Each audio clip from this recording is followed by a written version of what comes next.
Salve, salve, futuros auditores e auditoras da Cefaz RJ.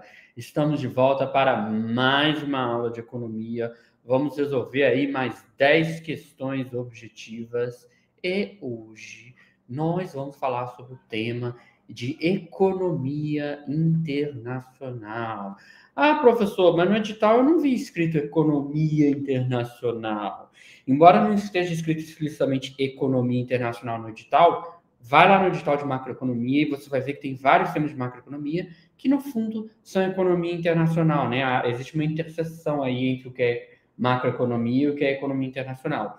Então, na aula anterior, a gente viu a macroeconomia voltada mais para, né, as questões domésticas, e hoje nós vamos pegar aquela parte de macroeconomia aqui que eu estou chamando de economia internacional, beleza? Mas a gente continua assim, cada questão é retirada de um item lá do edital, tá? Tudo aqui é padronizado para o edital de vocês, para a Cefaz RJ. Então, sem mais delonga, vamos para a questão 1. Considere a seguinte afirmação. Mesmo que um país seja mais produtivo na fabricação de dois bens em comparação a outro país, ambos podem se beneficiar do comércio se cada um se especializar no bem em que tiver maior vantagem comparativa.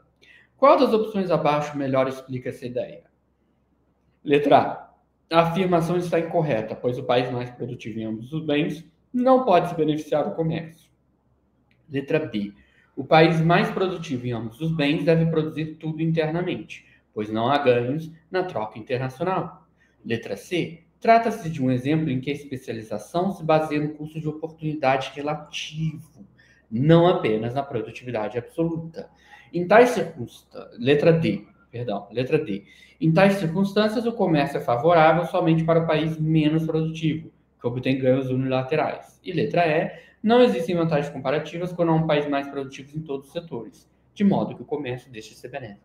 Gente, essa questão, implicitamente, sem citar nomes, mas no fundo essa questão está vendo se você entende a diferença entre a teoria das vantagens absolutas de Adam Smith e a teoria das vantagens comparativas de David Ricardo. Você lembra das vantagens comparativas de David Ricardo? A vantagem comparativa ela se baseia no custo de oportunidade relativo, não necessariamente na produtividade absoluta, de modo que mesmo que um país seja mais produtivo em todos os bens que ele produz, ele pode se especializar onde tiver um custo de oportunidade menor, trocando esse bem por outro em que suas vantagens não seja tão expressiva, beneficiando assim ambos os parceiros. Então, David Ricardo mostrou que pelas vantagens comparativas, por causa de uma questão de custo e oportunidade, mesmo que um país seja mais produtivo na produção de todos os bens, vale a pena ele se especializar naquele em que ele é mais produtivo em relação aos outros bens, tá? Por isso que é vantagem comparativa. Então, já dá para ver que a letra correta é a letra C. Trata-se de um exemplo em que a especialização se baseia no custo de oportunidade relativo e não apenas na produtividade absoluta. Tá? A letra A, ela está errada porque ela diz que a afirmação está incorreta, essa afirmação do enunciado. A afirmação do enunciado está correta de acordo, tá, com a teoria das vantagens comparativas do David Ricardo. Fazendo uma brincadeira aqui, só quem ia marcar a letra A é o Adam Smith, né? Mas o Adam Smith foi aí, tipo, né, quase um século antes do David Ricardo, grosso modo aí, né? Então, letra B está errada porque ela diz que o país deve produzir tudo internamente. Não, não. A gente acabou de dizer que você tem ganhos com o comércio, sim. O país, mesmo sendo mais produtivo do que os outros países em tudo, ele pode se especializar naquilo que ele é mais produtivo, e aí os outros produtos em que ele é relativamente não é tão produtivo, ele pode importar. Então você ainda vai ter ganho no comércio. A letra D está errada porque diz que o comércio é favorável somente para o país menos produtivo. Lógico que não. E a letra E, né? Não existem vantagens comparativas. Lógico que existem vantagens comparativas. Tá? E exatamente, existem vantagens comparativas quando é um país mais produtivo em todos os setores. Beleza. Questão 2. No contexto de um regime de câmbio fixo, o que pode acontecer se a taxa fixada pelo governo estiver acima do valor de equilíbrio de mercado? Letra A, haverá superávit comercial imediato, pois exportar torna-se mais barato. Letra B, pode ocorrer escassez de moeda estrangeira no mercado interno, forçando o Banco Central a vender reservas cambiais. Letra C, a moeda local tende a se depreciar automaticamente para corrigir o desequilíbrio. Letra D, as importações tornam-se mais caras, diminuindo a demanda por produtos estrangeiros. Ou letra E, o Banco Central passa a ter reservas cambiais limitadas e não enfrenta dificuldade para sustentar a paridade. Gente, o câmbio fixo, tá? O câmbio fixo significa que o Banco Central tem que ficar o tempo todo intervindo, o governo tem que intervir na economia, ele tem que intervir no mercado monetário para poder manter aquela paridade, tá? Então, sei lá, se o governo argentino falar, olha, agora um peso argentino vale $1, ora, todo mundo vai querer usar seus pesos argentinos para comprar dólar. E aí compra dólar, vai chegar uma hora que você vai começar a ter uma escassez de dólar. E aí, para você manter aquela paridade, se tem uma escassez de dólar, o governo ia ter que entrar no mercado cambial vendendo dólar, tá? Para poder manter aquela paridade. Então, a lógica do câmbio fixo é exatamente isso. O governo ele tem que intervir no mercado cambial para manter aquela paridade. Se o valor fixado para a taxa de câmbio estiver acima do equilíbrio, significa que o câmbio ele está artificialmente sobrevalorizado. Tá? É aquele caso em que vamos colocar um câmbio fixo em que a gente vai fingir que um peso argentino é igual a $1. Isso aí, esse peso, ele está artificialmente sobrevalorizado, tá? Isso faz com que a demanda por moeda estrangeira supere a oferta. É o que eu falei, todo mundo vai querer comprar dólar, podendo haver escassez de moeda estrangeira. Se tem escassez de moeda estrangeira, está faltando dólar no mercado cambial, para sustentar a paridade, o Banco Central precisa vender reservas cambiais. Ou seja, só funciona enquanto tiver reservas cambiais, tá? Enquanto você tem reservas cambiais, continua a brincadeira. Vamos injetar dólar no mercado cambial, né? Para você não ter uma escassez de dólar. Enquanto você tem reserva cambial, você consegue injetar dólar na economia. No dia que acabar as reservas cambiais, acabou a brincadeira, né?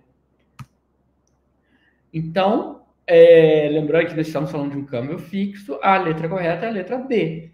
Pode ocorrer escassez de moeda estrangeira no mercado interno? Sim. Sim. Porque vai todo mundo querer comprar dólar, como eu falei, forçando o Banco Central a vender reservas cambiais. Ou seja, o Banco Central vai ter que vender dólar para manter essa paridade, mesmo quando o dólar parece estar se tornando escasso. Aí o Banco Central vai lá e vende dólar para ele não ficar escasso. As outras estão erradas, né? A letra A diz que há superávit comercial imediato, nada a ver. A letra B diz que a moeda local tende a se depreciar automaticamente para corrigir o desequilíbrio.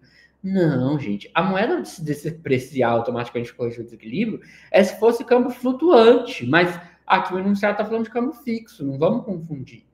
Letra D, as importações tornam-se mais caras? Não, tornam-se mais caras. O câmbio ele está artificialmente sobrevalorizado? Nada a ver. Dizer que o Banco Central tem reservas cambiais limitadas, né, é piada pronta. Absurdo essa letra E. O gabarito aqui é a letra B. Questão 3. Sobre a política monetária em um regime de câmbio flutuante, assinale a alternativa correta. A. O Banco Central perde totalmente o controle sobre a taxa de juros doméstica, pois precisa defender a paridade. B. A política monetária torna-se independente das flutuações de oferta e demanda de moedas estrangeiras, permitindo um maior foco no controle da inflação. Letra C. O Banco Central só pode aumentar a taxa de juros caso haja autorização de entidades internacionais. Letra D. A variação cambial não tem qualquer impacto na competitividade das exportações e importações. Letra E. A independência da política monetária é menor do que um regime de câmbio fixo, pois o câmbio é determinado por uma paridade rígida. Gente, o que a gente tem que lembrar aqui? A gente tem que lembrar a relação entre o câmbio ser fixo ou flutuante, tá? E a política monetária ser eficaz ou ineficaz. Tá? A lógica, basicamente, aqui é o seguinte. Se você tiver livre mobilidade de capitais, tá? Ceteris paribus, você vai ter uma situação em que o câmbio fixo vai atrapalhar a eficácia da política monetária. Por quê? Porque lembra que no câmbio fixo, o Banco Central tem que ficar intervindo na economia? O Banco Central tem que ficar intervindo no mercado cambial? O Banco Central tem que ficar o tempo todo ou comprando dólar ou vendendo dólar para manter aquela paridade do câmbio fixo. Qual é o problema? Quando você compra dólar ou vende dólar, você está mexendo na base monetária. Por quê? O que significa comprar dólar? Quando eu compro dólar, eu governo, pego os seus dólares e te pago em real. pego os seus dólares e pago em real. Veja que eu estou injetando real na economia. Então, quando eu compro dólar, estou injetando real na economia, eu estou expandindo a base monetária. Logo, eu estou afetando a política monetária, né? E se eu for comprar, se eu for vender dólar, quando eu vendo dólar, né, eu vendo dólar para você e pego os seus reais. Vendo dólar e pego os seus reais. Eu estou tirando real da economia. Então, isso é como se fosse uma política monetária contracionista, no fundo, né? Porque vai diminuir a base monetária. Estou tirando real da economia. Então, veja como que o câmbio fixo atrapalha a política monetária. No câmbio fixo, você fica o tempo todo comprando e vendendo dólar, mas isso acaba afetando a base monetária. Então, o câmbio fixo, quando há livre mobilidade de capitais, o câmbio fixo ele acaba atrapalhando a política monetária. A política monetária acaba ficando atrelado, presa à política cambial e não dá muito certo. Agora, quando o câmbio é flutuante, o Banco Central tem que ficar intervindo no mercado cambial o tempo todo, comprando e vendendo dólar? Não. Então a política monetária se torna independente. A política monetária ela está livre. O governo está livre para fazer sua política monetária sem ter que ter esse problema do câmbio fixo. Então, no câmbio flutuante, com livre mobilidade de capitais, a política monetária é eficaz. Beleza. Então vamos lá. Em um câmbio flutuante, o Banco Central não precisa defender uma paridade fixa. Né? Não precisa de ficar lá comprando e vendendo dólar, o que afeta a base monetária. Podendo assim focar no controle da inflação, né? Ou em outros objetivos, ou seja, você vai usar a política monetária, não tem nada a ver com a política cambial. O câmbio deixa ele flutuar livremente. Você vai usar a sua política monetária para focar no controle da inflação, tá? Nesse regime, a política monetária torna-se relativamente mais independente das variações na taxa de câmbio, pois o câmbio se ajusta pelas forças do mercado. Show! Então, a opção correta aqui é letra B. A política monetária torna-se independente das flutuações de oferta e demanda de moedas estrangeiras. Sim. Permitir um maior foco no controle da inflação. Sim, política monetária vai focar no controle da inflação. Letra B é o gabarito. A A está errada porque disse que o Banco Central precisa defender a paridade, mas o enunciado falou que o câmbio é flutuante. Esse negócio de defender a paridade é só no câmbio fixo. Letra C está errado, né? A autorização de entidades internacionais nada a ver. Letra D diz que a variação cambial não tem qualquer impacto nas competitividades das exportações, nada a ver. E a letra E diz que a independência política monetária é menor do que o regime de câmbio fixo. É o contrário, a independência é maior do que o regime de câmbio fixo. Então, aqui o gabarito, letra B. Vamos lá, questão 4. Qual das opções abaixo descreve corretamente uma possível vantagem de se adotar um regime de câmbio flutuante sujo? Letra A. A combinação de flexibilidade cambial com a possibilidade de limitar flutuações extremas, favorecendo alguma estabilidade nos mercados. Letra B. A total previsibilidade da taxa de câmbio, que não sofre variações diárias. Letra C. A garantia de que não haverá especulações contra a moeda nacional. Letra D. A obrigação de manter reservas internacionais em volume maior do que em regimes fixos ou flutuantes puros. Ou letra E. A possibilidade de recorrer à política monetária para fins de estabilidade econômica. Beleza. E aí, gente? Vocês lembram do dirty floating? Em inglês eles chamam de dirty floating, né? Que é o câmbio flutuante sujo. Então, no câmbio flutuante sujo, a flexibilidade, né? Você tem uma certa flexibilidade do câmbio, mas o Banco Central pode intervir. Ele, às vezes, intervém para limitar volatilidades extremas. Né? Em casos extremos, ele vai lá e intervém, buscando fornecer alguma estabilidade ao mercado. Ou seja, não é totalmente fixo, porque você tem uma flutuação aí do câmbio, mas também não é totalmente flutuante, porque às vezes o Banco Central, em casos extremos, vai lá e intervém no mercado cambial, comprando ou vendendo dólar. Então não é tão rígido quanto o câmbio fixo, nem tão livre quanto o flutuante puro. O câmbio flutuante sujo fica no meio termo. É um meio termo entre câmbio fixo e câmbio flutuante. Show! Então, a opção certa é a letra A. A combinação de flexibilidade cambial com a possibilidade de limitar flutuações extremas, favorecendo alguma estabilidade no mercado. Legal, as outras são erradas, né? Letra B fala total previsibilidade da taxa de câmbio. Não, seria câmbio fixo. Letra C, a garantia de que não haverá especulações contra a moeda nacional. Não tem garantia nenhuma, tá? Letra D, a obrigação de manter reservas internacionais em volume maior que em regimes fixos. Não. No regime fixo é que você tem uma obrigação de manter as reservas internacionais para garantir essa paridade aí o tempo todo. Aqui você não tem que ter, você pode ter reservas internacionais, mas não é tão rígido quanto no regime fixo. Letra E, a impossibilidade de recorrer à política monetária para fins de estabilidade econômica. Não. Isso seria se você tivesse um câmbio fixo, tá? Então, gabarito letra A. Não, letra A, correto, gente. Correto, gabarito letra A. Vamos lá, questão número 5. Qual é o principal efeito de uma tarifa sobre determinado produto importado? A. Reduz a receita do governo em virtude da diminuição das importações. B. Facilita a entrada do produto estrangeiro, ampliando a concorrência interna. C. Impede completamente a importação do bem taxado, constituindo uma barreira absoluta. D. Normalmente aumenta o preço interno do produto importado e protege os produtores domésticos. Ou letra E. Cria um mercado paralelo que viabiliza a comercialização ilegal do produto.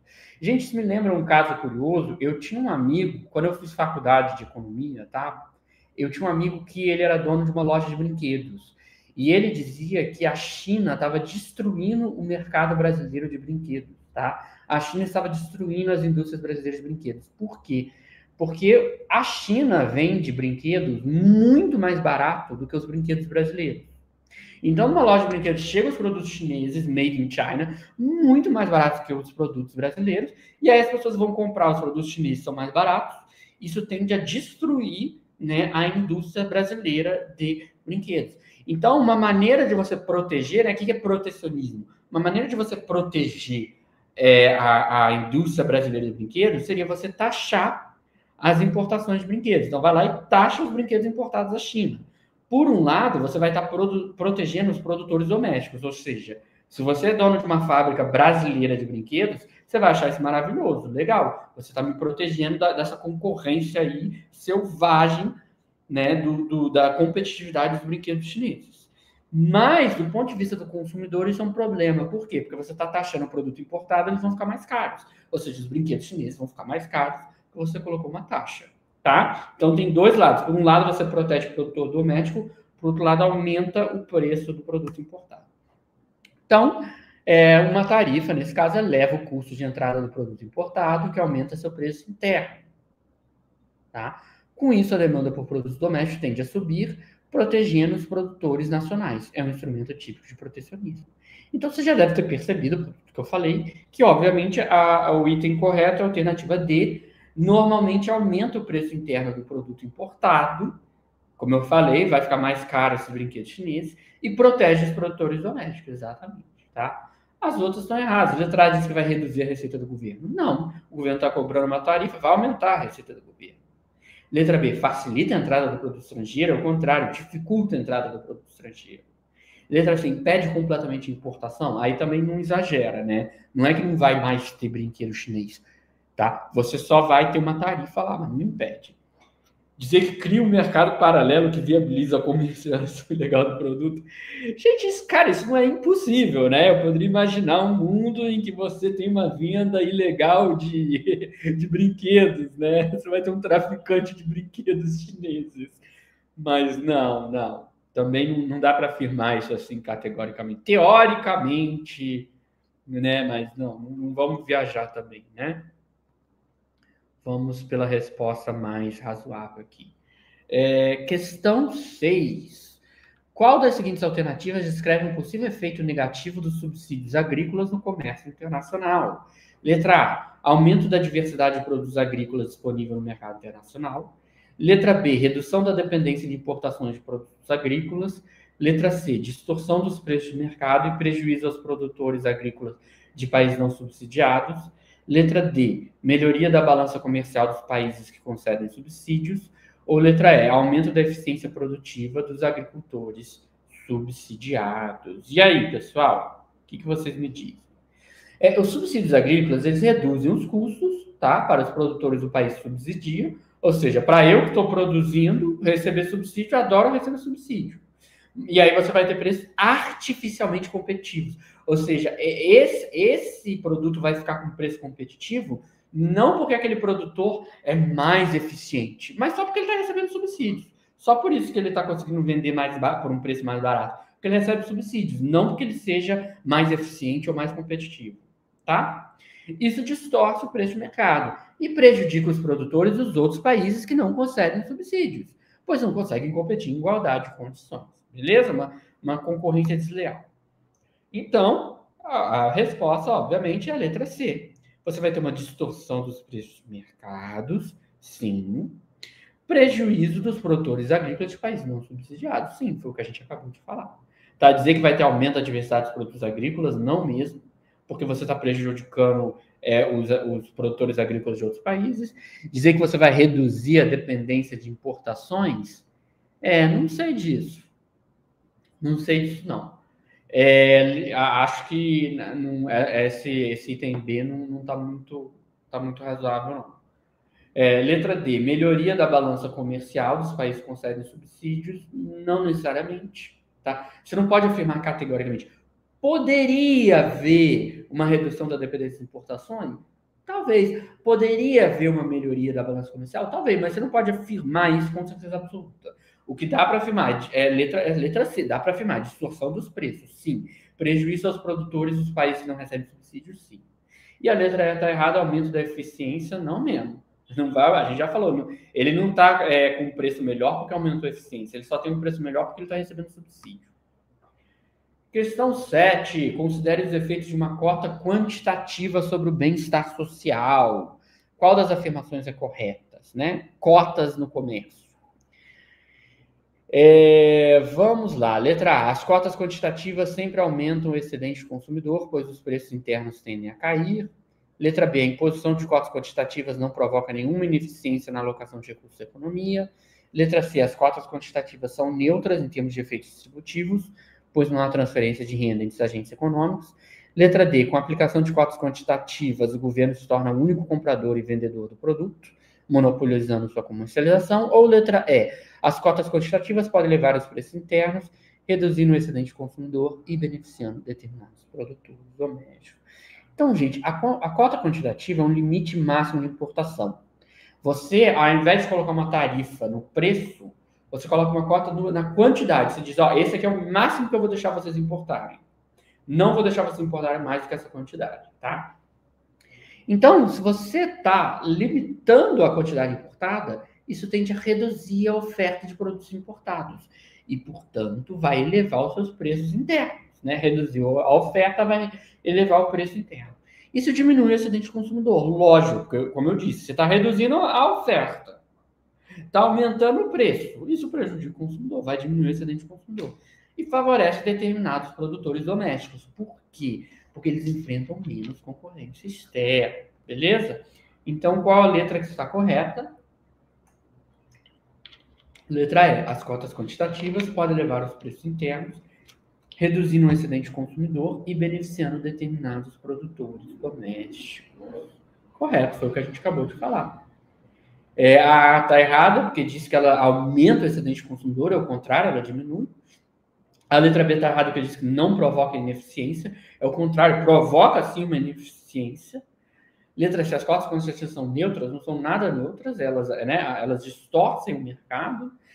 Letra D, o governo se torna o único comprador e vendedor? Não, viajou na maionese, de jeito nenhum, gabarito letra E. Questão 8. Sobre os diferentes níveis de integração econômica em blocos regionais, quais das alternativas descreve corretamente uma união aduaneira?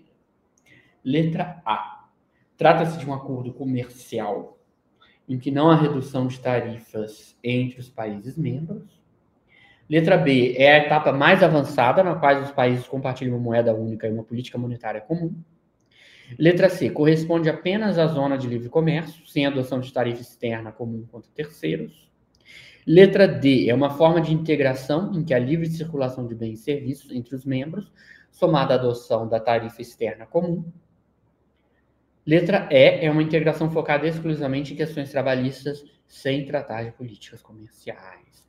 Gente, então vamos lá, olha só.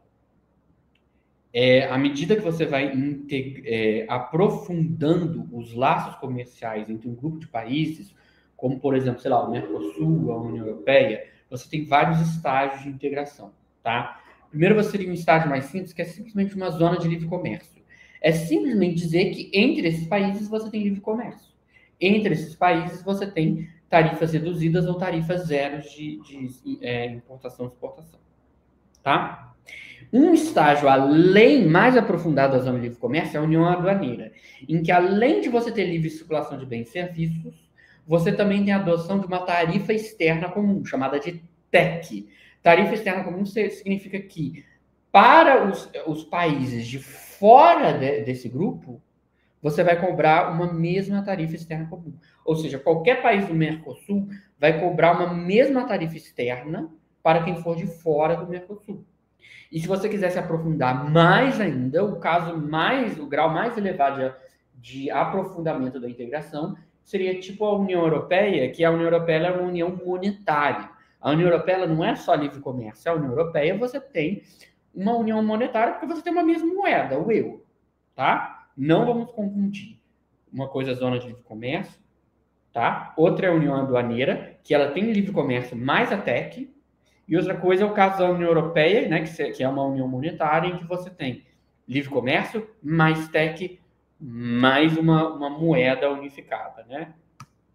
Então, aqui a gente já vê que o gabarito é a letra D. A União Aduaneira é uma forma de integração em que há livre circulação de bens e serviços entre os membros, sim. Só que, além disso, ela não é apenas uma zona de livre comércio. Além desse livre comércio de bens e serviços, você também tem uma tarifa externa comum, a nossa querida TEC. Tá? As outras estão erradas. Letra A está errada porque diz que não há redução de tarifas. Errado. Tem redução sim de tarifas. Letra B está errada porque diz que vai ter uma moeda única. A moeda única não é a união aduaneira, já é uma união monetária. Tá? Letra C está errado porque diz que corresponde à zona de livre comércio. Não é a mesma coisa. Tá? E também está errado porque diz que não tem TEC, não tem tarifa externa comum. Não, está errado. A União Aduaneira tem que ter uma TEC, tem que ter uma tarifa externa comum. Tá? Gente, só para vocês saberem, a gente costuma dizer que o Mercosul é uma união aduaneira imperfeita, porque o objetivo do Mercosul era ser uma união aduaneira, só que a TEC do Mercosul tem algumas exceções, assim, então a gente costuma dizer isso. Como tem algumas exceções à TEC, a gente diz que é uma união aduaneira imperfeita. Mas o objetivo do Mercosul é, eventualmente, né, se tornar um mercado comum, tanto que Mercosul, mercado comum do Sul, né? Letra E é dizer que a União Aduaneira é uma integração focada exclusivamente em questões trabalhistas, nada a ver. Dizer que não traz políticas comerciais, lógico que trata. Absurdo essa letra E. Gabarito letra B. Questão 9. Qual é um dos desafios enfrentados pela OMC na resolução das disputas comerciais? A falta de um mecanismo formal para a resolução de disputas. B. A incapacidade de impor sanções aos países que violam as regras comerciais. C. A necessidade de consenso entre todos os membros para tomar decisões, o que pode levar a impasses. D. A exclusão de países em desenvolvimento dos processos de resolução de disputas. E E. A falta de transparência nas negociações comerciais. E aí, pessoal? Quem sabe me dizer? Gente, é o seguinte, um dos maiores desafios da OMC é a necessidade de consenso entre os membros para muitas decisões. Tem muitas decisões que só vão ser tomadas se você tiver consenso, ou seja, todo mundo tem que concordar. Todos os membros da OMC têm que falar, eu estou de acordo, né? Olha que difícil você ter um consenso de tantos países assim. O que pode levar a impasses quando os interesses divergem, né? É difícil você ter um consenso quando os interesses são muito divergentes. A OMC tem um mecanismo de resolução de disputas, tá? Apesar da OMC ter um mecanismo formal de resolução de disputas, o processo de negociação multilateral frequentemente requer apoio amplo ou unânime, dificultando soluções rápidas. Então, vamos lá. A letra A está errada porque ela diz que falta um mecanismo para resolução de disputas. Não falta, não. Existe, sim, um mecanismo de resolução de disputas, tá? Apesar dele ter os seus desafios, ele existe. Depois, a incapacidade de impor sanções. Está errado. A OMC tem um poder de impor sanções comerciais, sim. Tá? É óbvio que o correto é a letra C. Que o desafio é a necessidade de consenso entre todos os membros para tomar decisões, o que pode levar a impasses. Corretíssimo. A letra D está errada porque diz exclusão de países de desenvolvimento. Nada a ver, gente. O Brasil está na OMC, a Índia está na OMC, nada a ver dizer que você exclui os países em desenvolvimento. Eles estão lá. E letra E, a falta de transparências, não é esse o desafio. O desafio aqui é a necessidade de consenso. Tá, gente? E a última questão, para terminar nossa aula, questão 10. Qual é uma das funções principais dos mercados de capitais internacionais? A. Facilitar a alocação eficiente de recursos financeiros entre países. B, garantir estabilidade das taxas de câmbio. C, reduzir a volatilidade dos mercados financeiros globais. D, proteger os investidores contra risco de mercado. Ou E, promover a cooperação monetária internacional. Então, gente, os mercados de capitais internacionais, eles canalizam recursos financeiros de quem tem poupança excedente para quem demanda investimento em diferentes países. Ou seja, tem países em que você tem excesso de poupança, muita gente poupando, tá? Por exemplo, no Japão, né, tem muitos poupadores, e tem países que têm falta de poupança. Veja que como o Brasil não tem muita poupança, como o Brasil não tem poupança o suficiente para financiar todos os financiamentos, o Brasil ele fica dependente de quê? De investimentos externos. Isso é uma dependência histórica, tá? Então você tem países que têm excesso de poupança, tem dinheiro de sobra, tem todo o dinheiro, toda a poupança para investir ainda sobra dinheiro, e tem países com falta de poupança, não tem poupança suficiente, e aí esse país ele precisa de poupança externa para poder investir.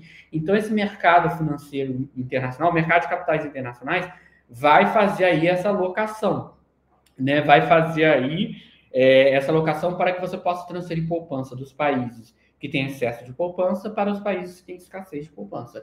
Dessa forma, facilitam a alocação eficiente de recursos em nível global, ajudando a financiar projetos e atividades com melhores perspectivas de retorno. Beleza. Então, a resposta é a letra A, facilitar a alocação eficiente de recursos financeiros entre os países, tá? As outras estão erradas, né? B fala que é para garantir estabilidade da taxa de câmbio, não necessariamente. C, reduzir a volatilidade dos mercados financeiros, não necessariamente. Não é essa a função principal.